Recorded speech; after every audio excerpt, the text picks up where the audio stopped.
Poltreking Indonesia akhirnya memutuskan keluar dari Perkumpulan Survei Opini Publik Indonesia atau Persepi pasca dijatuhi sanksi tidak diizinkannya mempublikasikan hasil survei tanpa persetujuan Dewan Etik Persepi. Sanksi ini muncul pasca adanya hasil survei Pilkada Jakarta yang bertolak belakang antara Poltreking dan juga LSI. Lalu apakah gesekan ini akan mengurangi kepercayaan publik terhadap survei politik? Dan untuk menjawabnya sudah bersama kami Ketua Bidang Hubungan Antar Lembaga dan Kewilayahan Persepi, Burhanuddin Muhtadi. Assalamualaikum, selamat sore, Prof. Burhan. Sore, Bram. Baik, dan kami juga masih menunggu Direktur Poltreking Indonesia, Mas Duri Amrawi, untuk bisa bergabung sama kita. Jadi saya langsung saja ke Prof. Burhan terlebih dahulu. Jadi bagaimana kemudian tanggapan Persepi terlebih dahulu atas putusan Poltreking keluar setelah 10 tahun bersama Persepi, begitu Prof? Saya kira ini bagian dari hak Poltreking untuk memutuskan keluar dari Persepi. Jadi kita tidak bisa memaksakan anggota atau calon anggota untuk terus bergabung bersama Persepi karena sifat kesukarelaan bagi lembaga survei atau pollster untuk bergabung itu kembali kepada masing-masing. Jadi kami menghormati pilihan Poltreking untuk keluar. Tentu saja sangat disayangkan, tetapi apapun ini pilihan yang menurut saya bagian dari kebebasan yang diambil oleh Poltreking.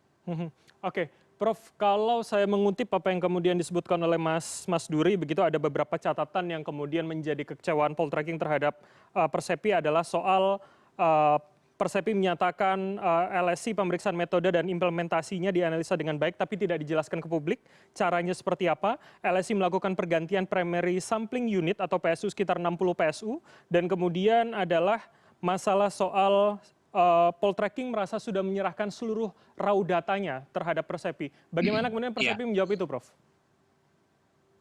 Pertama, kami bisa menjelaskan dengan sangat detail proses pemeriksaan terhadap Lembaga Survei Indonesia. Itu berlangsung 3 jam. Sebenarnya undangan kita lampirkan kepada kedua lembaga, termasuk pimpinan masing-masing untuk hadir pada saat hari Senin ya, tanggal 28 kalau tidak salah, 28 Oktober. Tapi yang hadir pada saat itu hanya LSI. Berlangsung cukup lama, apalagi LSI melakukan survei masih dengan menggunakan kertas. Jadi paper based survei itu kemudian kita cek secara sampling untuk melihat kesesuaian antara kuesioner, wording maupun data inputnya. Jadi cukup panjang. Cuma yang menjadi titik tekan adalah soal ketidaksesuaian kan. Nah, termasuk misalnya pernyataan Poltreking ada 60% 60 PSU ya dari LSI yang diganti itu juga tidak tepat itu. Yang diganti PSU-nya primary sampling unit oleh LSI itu hanya 1 PSU, bukan 60 ya. Jadi terlalu jauh gitu melesetnya. Jadi lebih baik saran saya Poltreking fokus ya terkait dengan apa yang menjadi perhatian atau concern dari teman-teman Dewan Etik. Karena kebetulan datanya itu bukan 60 PSU diganti, tapi 1 PSU. Jadi itu satu informasi yang sangat basic yang seharusnya tidak salah ya keluar dari Poltreking. Oke, baik. Saya langsung konfirmasi begitu. Saya sapa terlebih dahulu Direktur Poltreking Indonesia, Mas Duri Amrawi. Mas Duri, sudah bergabung sama kami, Mas? Iya. Baik, Mas Duri, selamat sore. Terima kasih sudah berkenan bergabung. Saya langsung menanyakan tadi, Anda sudah mengatakan di banyak media begitu alasan kekecewaan Poltreking. Salah satunya yang kemudian saya tanyakan tadi ke Prof. Burhan adalah soal LSI melakukan pergantian PSU sekitar 60 PSU begitu. Nah, kemudian diklarifikasi dengan Prof. Burhan katanya hanya 1 yang kemudian diganti oleh LSI. Bagaimana jawaban Poltreking terkait dengan hal itu, Mas? Baik, terima kasih.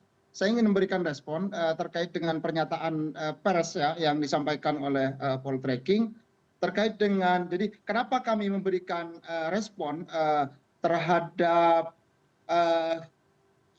keputusan yang diberikan oleh Dewan Etik Persepi pada lembaga lain ya dalam konteks ini LSI karena kami merasa ada beberapa hal yang menurut kami tidak proporsional dan akuntabel dalam proses penyelidikan yang dilakukan oleh Dewan Etik Persepi. Karena itu kami merasa perlu untuk bersuara. Nah, dalam konteks soal penggantian PSU, kami memang tidak bersamaan ya sidang yang dilakukan antara LSI dan Poltreking, tapi kami dapat cerita. Nah, cerita itu kami juga punya bukti ya, ada rekaman dari kami yang kami punya terkait dengan persoalan sampel ya yang diceritakan, termasuk penolakan di beberapa kelurahan. Jadi kami bicara berdasarkan fakta yang kami dapatkan dalam proses penyelidikan atau sidang yang dilakukan oleh Dewan Etik Persepi. Oke, Begitu. tapi itu sudah disampaikankah kemudian jika kemudian Poltreking menyatakan mendapatkan cerita kepada Persepi begitu, Mas Duri? Jadi cerita itu dari Persepi. Jadi saat Oke, ada sidang etik bersama dengan Poltreking itu disampaikan, dan salah satu persoalan yang cukup menjadi perhatian di dalam sidang etik yang dilakukan oleh Dewan Etik Persepi adalah terkait dengan soal PSU di dalam survei ya.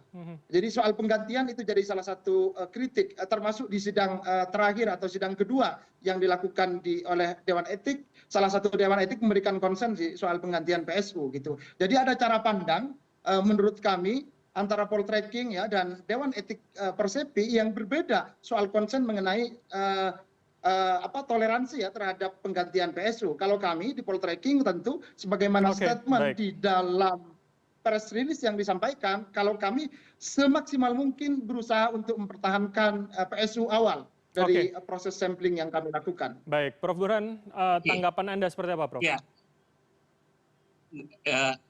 ini bukan berdasarkan cerita, ini fakta.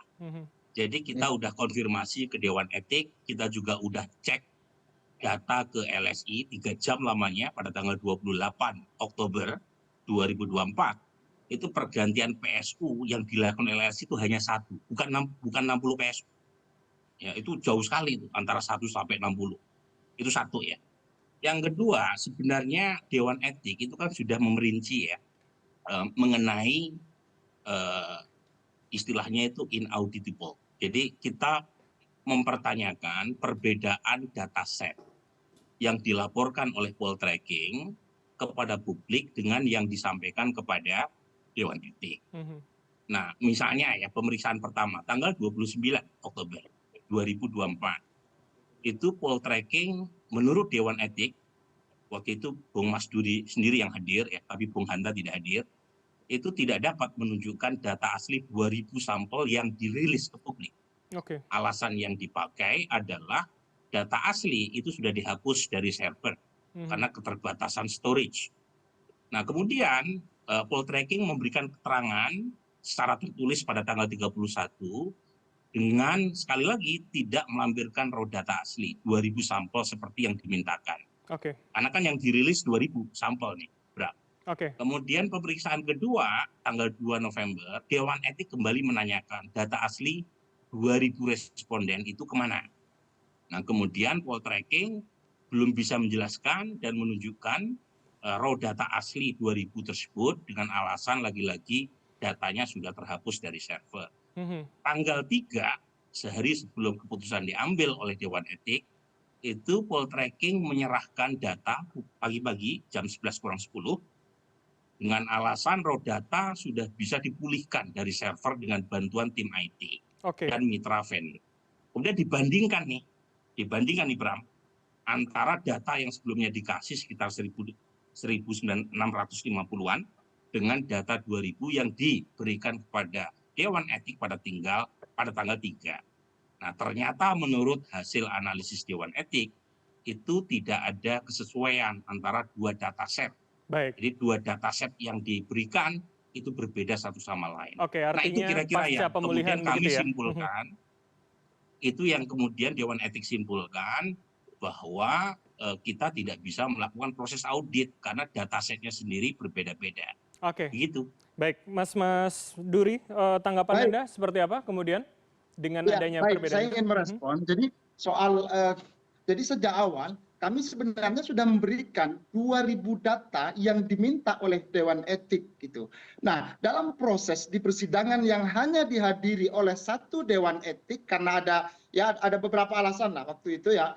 Jadi di sidang pertama hanya satu Dewan Etik yang hadir, dan waktu itu di dalam forum juga disampaikan statement bahwa tidak korum sebenarnya. Tetapi ya kami ikuti karena kami menghormati seluruh proses persidangan yang ada di Dewan Etik Persepi gitu. Jadi kami ditanya soal, jadi ini kan ceritanya kami diminta untuk membandingkan antara raw data yang kita olah dengan data di kuesioner. Ini kan asumsi kalau ini sebenarnya kan membandingkan dengan LSI yang masih menggunakan kuesioner data. Sementara di poltreking itu sudah full aplikasi. Sehingga kalau kita harus membandingkan antara data gitu kan yang ada di dalam kuesioner gitu dengan data yang ada di dalam raw data yang kita berikan dalam konteks ini karena kita sudah full aplikasi, jadi kami kan sebenarnya tinggal ekspor dari aplikasi. Nah itu yang kami bandingkan. Nah dalam konteks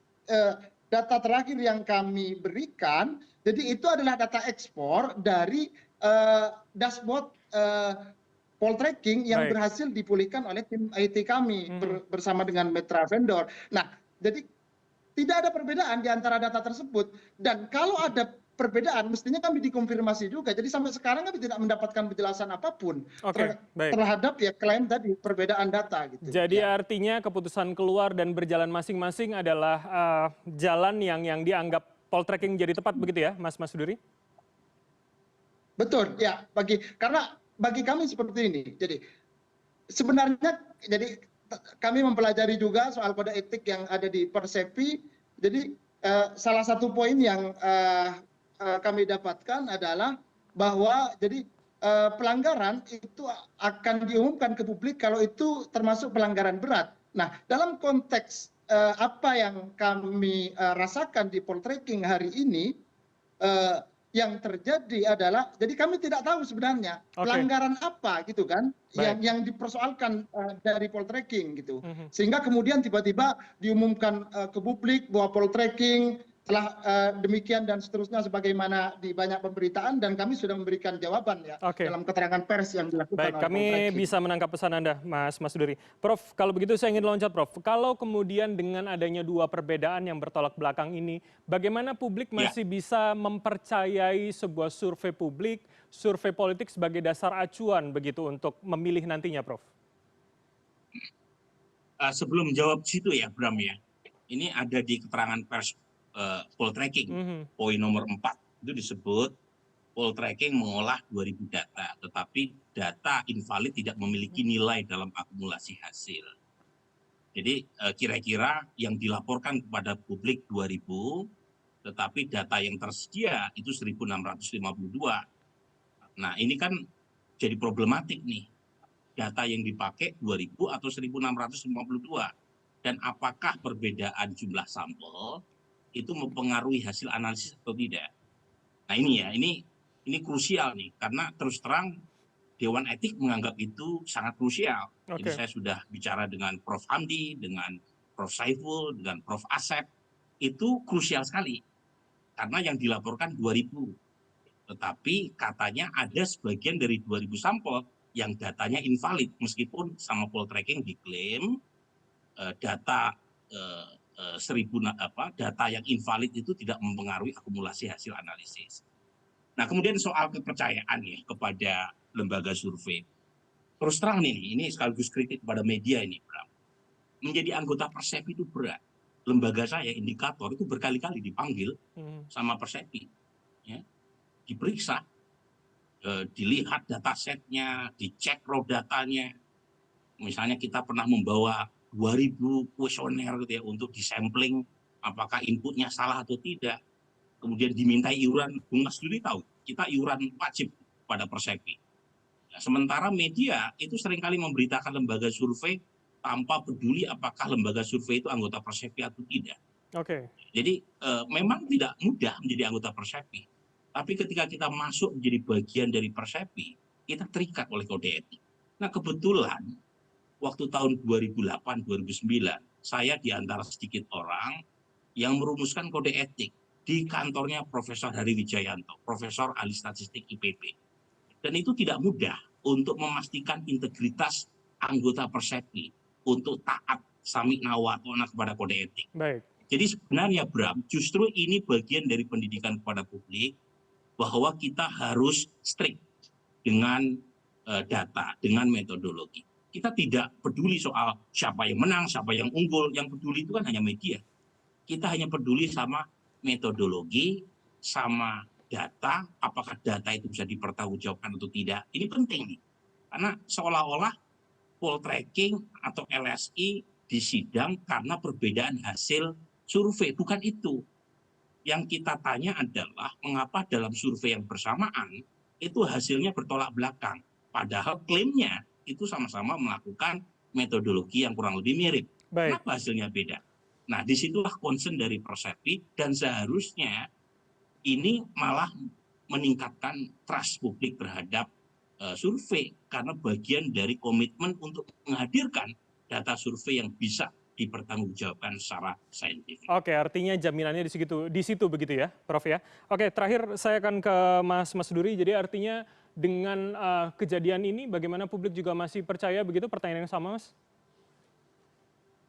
Baik, sebelum ke sana saya barangkali ingin mempertegas soal mengolah data 2000. Singkat saja, gitu. Mas Bagi Duri. saya, jadi di poltreking kami mengolah 2000 data bahwa yang invalid tidak bernilai itu adalah konsekuensi dari proses verifikasi yang kita lakukan gitu. Tapi variabel demografi dan seterusnya itu tetap punya konsekuensi terhadap sebaran data dalam konteks membaca peta sebaran data yang kita olah. Nah, itu mungkin yang ingin saya pertegas. Kemudian terkait ya bagaimana soal kepercayaan publik? Ya, tadi kan Prof Burhan misalnya menyampaikan yang jadi perhatian kita kan sebenarnya kenapa kemudian jadi kalau kita perhatikan alur ada perbedaan ada banyak perbedaan ya di dalam survei yang belakangan misalnya kita temukan, termasuk yang punya indikator sendiri, misalnya di NTT ya dengan Foxpol setahu saya. Kemudian dalam konteks Jakarta ada parameter politik Indonesia, tetapi kenapa ini tidak jadi konsen juga gitu, perhatian gitu dalam konteks Persepi, secara khusus tentu Dewan Etik. Dan kenapa? Karena kami merasa bahwa ya kepercayaan publik terhadap lembaga survei itu juga ditentukan oleh seberapa proporsional dan akuntabel proses penyelidikan ataupun sidang misalnya kalau kita menyebut demikian yang dilakukan oleh Dewan Etik di dalam asosiasi ataupun perhimpunan yang menaungi lembaga-lembaga survei yang ada di Indonesia. Oke, baik. Kami tentu menghormati semua jawaban dari para narasumber. Terima kasih untuk kedua narasumber, ada Prof Burhanuddin Muhtadi dari Persepi dan juga Mas Duri dari Poltreking Indonesia telah bergabung sama kami. Selamat sore, sehat selalu semuanya. Selamat sore, terima kasih.